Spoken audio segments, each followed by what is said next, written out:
నమస్తే, welcome to our channel. నేను సౌజన్య. అయిన పాత్రుడు చేసినటువంటి వ్యాఖ్యలు ఏవైతే ఉన్నాయో వాటన్నిటిని వింటే కనుక మనం కూడా అలాంటి ఆలోచనలకు సంబంధించి ఆలోచించాల్సి వస్తుంది. సో ఆయన వ్యాఖ్యలు అంత దారుణంగా ఉన్నాయన్నమాట. అది జగన్మోహన్ రెడ్డికి సంబంధించి.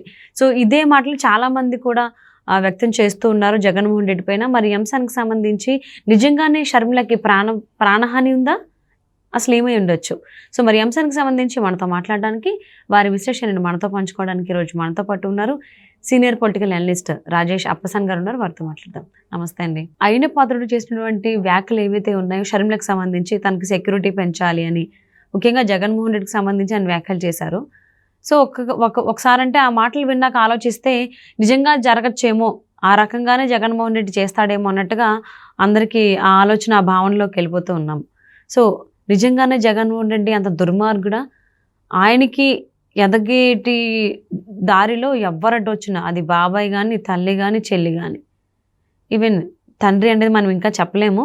సో ఎవరొచ్చినా కానీ రిలేషన్ వైజ్ ఆలోచించకుండా ఆయన హతమార్చడానికే ఆలోచిస్తారా జగన్మోహన్ రెడ్డి? ఇక్కడ మనకి సర్కమ్స్టాన్షియల్ ఎవిడెన్సెస్ అంటారు. అంటే పరిస్థితులు, పరిణామాలని ఒకసారి గమనించుకుంటే, విశ్లేషించుకుంటే, సాక్ష్యాధారాలు ఏవేవైతే మన కళ్ళ ముందు కొట్టొచ్చినట్టు కనిపిస్తూ ఉంటాయో వాటి ప్రాతిపదికగా కొన్ని నిర్ణయాలు చేయాల్సి ఉంటుంది, కొన్ని నిర్ణయాలు తీసుకుంటూ ఉంటారు. ఇవాళ జగన్మోహన్ రెడ్డి గారి వైఖరి, వ్యవహార శైలి, ఆయన నైజం, ఇవన్నీ ఒకసారి మనం పరిశీలించి విశ్లేషించి చూస్తే మనకి ఒక అపరిచితుడు కనిపిస్తాడు ఆయనలో. ఎందుకంటున్నానంటే, మనం అపరిచితుడు సినిమాలో స్ప్లిట్ పర్సనాలిటీ గురించి మాట్లాడుకుంటాం కదా. జగన్మోహన్ రెడ్డి గారిలో కూడా రకరకాల కోణాలు ఉంటాయి, రకరకాల షేడ్స్ ఉన్న వ్యక్తిత్వం అయింది. ఆయన మనకి విజయ్ చంద్ర గారిది కరుణామయుడి సినిమాలో యేసుప్రభు క్యారెక్టర్ ఉంటుంది. ఇట్లా పెట్టి ప్రజలందరినీ దీవిస్తున్నట్టు, ఆశీర్వదిస్తున్నట్టు, కరుణరసం కురిపించే కరుణామయుడి పాత్రలో అద్భుతంగా జీవించారు విజయ్ చంద్ర గారు. ఇదే జగన్మోహన్ రెడ్డి గారు 2019 ఎన్నికలకు ముందు ప్రజల ముందు కరుణరసం కురిపించే యేసుప్రభులాగానే తలలు నిమిరి, ముద్దులు పెట్టి, ఆహా నాయకుడంటే ఇలా కదా ఉండాల్సింది, ఇంతటి ప్రేమానురాగాలు వ్యక్తం చేసే నాయకుడు కదా మనకు కావాల్సింది, మన జీవితంలో ఇటువంటి నాయకుడిని మళ్ళీ చూడగలమా, అసలు ఇప్పటివరకు ఎందుకు మిస్ అయ్యాం మనం, ఇటువంటి నాయకుడిని పొందిన మన జీవితాలు ధన్యం కదా అని చెప్పని భావించారు ప్రజలు. భావించి అసలు అంటే ఆయన కూడా ఊహించినంతటి భారీ విజయం ఆయన కట్టబెట్టారు. ఇదొక కోణం. అదే జగన్మోహన్ రెడ్డి గారిని ఆయన ఎక్కడా దాచుకోలే. ఆయనలోని ఆ అపరిచితుడు స్ప్లిట్ పర్సనాలిటీని ఎప్పటికప్పుడు చూపిస్తూనే ఉన్నారు. ప్రజలు తమకు ఏది కావాలో దాని వరకే తీసుకున్నారు, కానీ రెండో కోణంని పెద్దగా సీరియస్గా పరిగణలోకి తీసుకోలే. ఇదే జగన్మోహన్ రెడ్డి గారు ప్రతిపక్ష నాయకుడిగా ఆనాటి ముఖ్యమంత్రి చంద్రబాబు నాయుడు గారిని నడిబజార్లో కాల్చాలి అని చెప్పని స్టేట్మెంట్ ఇచ్చాడు. కాలిస్తే మాత్రం తప్పేంటి అన్నాడు, కాల్చి పడేయాలి అన్నాడు. ఇక్కడ ఒక ముఖ్యమంత్రిని ప్రతిపక్ష నాయకుడు కాల్చమని చెప్పడం ఏంటి? ప్రజలు ఈ కోణాన్ని పరిగణలోకి తీసుకోలే. ఇది అసలు చర్చనీయాంశం కాల. ఎంతసేపటికి ఆయన ఆ కరుణరసం గురిపించేదాన్నే ప్రజలు రిసీవ్ చేసుకున్నారు. ఆయనకి ఓట్లేశారు, అధికారం కట్టబెట్టారు. కట్టబెట్టిన తర్వాత ఇక ఈ కరుణరసం ఎటుపోయిందో మాయమైపోయింది. ఆయనలో ఈ కక్ష, కసి, పట్టుదల, ఈ మూడే రాజ్యం వెళ్తా వచ్చినాయి. పాలకుడిగా జగన్మోహన్ రెడ్డి గారు ఎక్కడ తన వైఖరి దాచుకోకుండా ఆ క్రూరత్వాన్ని యథావిధిగా ప్రదర్శిస్తా ఒక రకంగా ప్రతిపక్షాలని ఉక్కుపాదంతో అణిచివేసే కార్యక్రమం. ఉక్కుపాదంతో అణిచివేయటం అంటే వాళ్ళకి సంబంధించిన రాజకీయ కార్యకలాపాలను అడ్డుకోవడం ఒకటే కాదు, నాయకుల మీద కేసులు పెట్టి జైలుకు పంపించి ఒక రకమైన వికృతానందం పొందుతూ వచ్చారు. శ్రీకాకుళం జిల్లాలో అచ్చెన్నాయుడు గారి దగ్గర నుంచి, అచ్చెన్నాయుడు గారిని ఏ సందర్భంలో అరెస్ట్ చేశారు?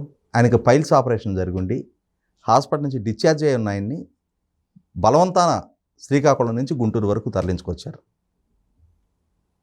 ట్రావెల్ చేయలేని పరిస్థితి అయింది, కూర్చోలేని పరిస్థితి. అయినా సరే జాలి, దయ ఏం ప్రదర్శించాల.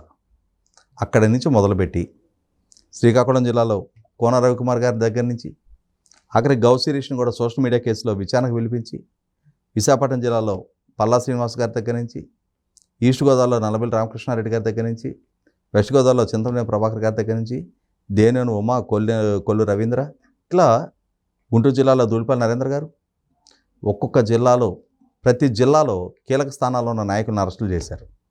ఇక ప్రజలనైతే చెప్పే పనే లేదు. అంటే ఇక్కడ అర్థమవుతుంది ఏంటి, జగన్మోహన్ రెడ్డి గారు ప్రశ్నించే తత్వాన్ని జీర్ణించుకోలేరు, తనకి ప్రతిపక్షాన్ని సహించలేరు, భరించలేరు. తనకున్న అధికారాన్ని అడ్డుపెట్టి, వ్యవస్థలను అడ్డుపెట్టి అణిచివేత ధోరణి ప్రదర్శించారు. చివరికి అది ఎంత ఎక్స్ట్రీమ్కి వెళ్ళిందంటే చంద్రబాబు నాయుడు గారిని కూడా కేసులు పాలు చేసి అరెస్ట్ చేసి జైలు పాలు చేశారు. ఇటువంటి నేపథ్యంలో ఆయనకి అనుకూలంగా లేరు అనే ఏకైక కారణంతో వాళ్ళ సొంత పార్టీ ఎంపీ రఘురామకృష్ణరాజు గారిని అరెస్టు చేయించి కస్టోడియల్ టార్చర్కి గురి చేసిన తీరు చూసాం. అసలు ఆయన ప్రాణభయంతో గిలగలాడిపోయాను అని చెప్పారు. నేను తిరిగి మళ్ళీ బతికి బయటకడతానని అనుకోలేదు అని చెప్పారు. అంటే దాని అర్థం ఎంతటి క్రూరత్వాన్ని ప్రదర్శించారు. ఇటువంటి నేపథ్యంలో తన సొంత చెల్లెలు కాగాక షర్మిల ఇవాళ ఈయనతో రాజకీయంగా విభేదించింది, వేరే పార్టీ నాయకత్వ బాధ్యతలు చేపట్టింది. ఈయన్ని అంటే ఉక్కిరి బిక్కిరి చేస్తుంది ఆమె విమర్శలతోటి. కుటుంబానికే అంటే కుటుంబానికి పరిమితం అయి ఉన్న చాలా రహస్యాలని ఇవాళ బాహాటంగా బయట పెడతా ఉంది. ఇటువంటి నేపథ్యంలో ప్రజలు, ప్రతిపక్షాలు షర్మిల గారి భద్రత పట్ల సంశయం వ్యక్తం చేయడంలో ఆశ్చర్యం లేదు. ఎందుకనంటే చాలా సంఘటనలు కళ్ళ ముందు కనిపిస్తూ ఉన్నాయి. దాడులు, దౌర్జన్యాలు, ఆక్రమణలు, అవమానాలు ఇవన్నీ కళ్ళ ముందు కనిపిస్తూ ఉన్నాయి.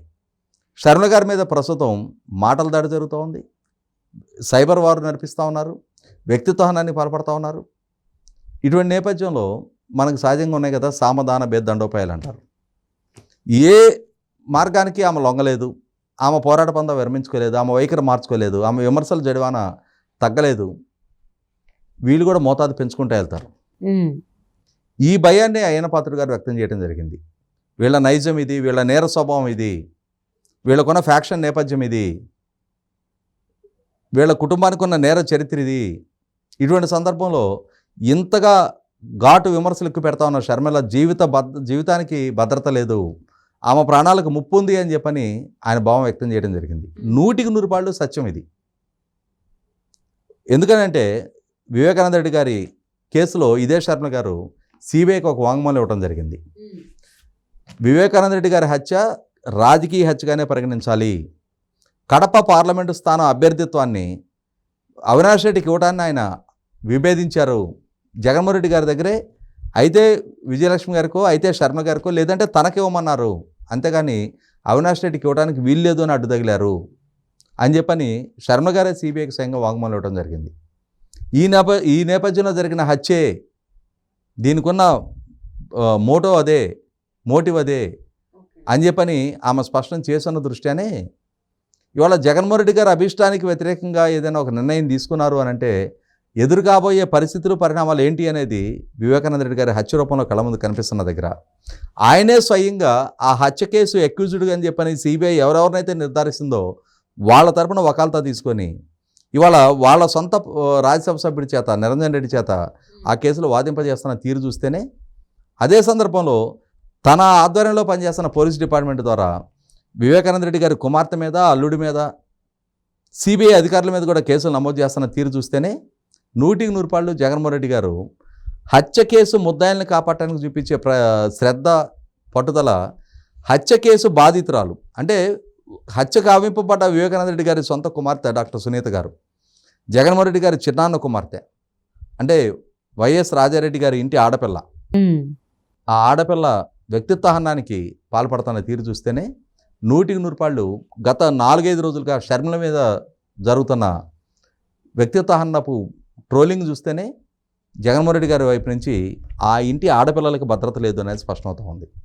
ఇవాళ ప్రతిపక్ష నాయకుల జీవితాలకు భద్రత లేదు, ప్రశ్నించే ప్రతిపక్ష పార్టీల కార్యకర్తలకి భద్రత లేదు, ఉద్యోగ సంఘ నాయకులకి భద్రత లేదు. అన్నిటికన్నా ముఖ్యంగా జగన్మోహన్ రెడ్డి గారిని ఇరుకుని పెడుతున్న అమరావతి ఉద్యమ రైతాంగానికి భద్రత లేదు. ప్రతి ఒక్కరి మీద పోలీసులను ప్రయోగించి దాడులు, దౌర్జన్యాలకు గురి చేస్తా, అక్రమ కేసులు పాలు చేస్తా, జైలు పాలు చేస్తున్న జగన్మోహన్ రెడ్డి గారి వల్ల ఖచ్చితంగా రేపటి రోజున షర్మిల గారి జీవితానికి ప్రమాదకరమైన పరిస్థితులు తలెత్తవచ్చు అని చెప్పని అయ్యన్న పాత్రుడు గారు చెప్పిన అంశాన్ని చాలా కీలకంగా పరిగణించాలి. తగిన కట్టుదిట్టమైన భద్రతా ఏర్పాట్లు చేయాలి. అవసరమైతే కోర్టు ద్వారా ఆయన అనుమతి తీసుకొని మరింత భద్రత ఆమె పొందాల్సిన అవసరం ఉంది. లేని పక్షంలో రేపటి రోజున అంటే ఏ పరిస్థితులు దేనికి దారితీసి ఏదైనా ప్రమాదకర పరిస్థితులు ఎదురైన రోజు ఆ రోజు ఎవరు పశ్చాత్తాప కూడా ప్రయోజనం లేదు. అవును.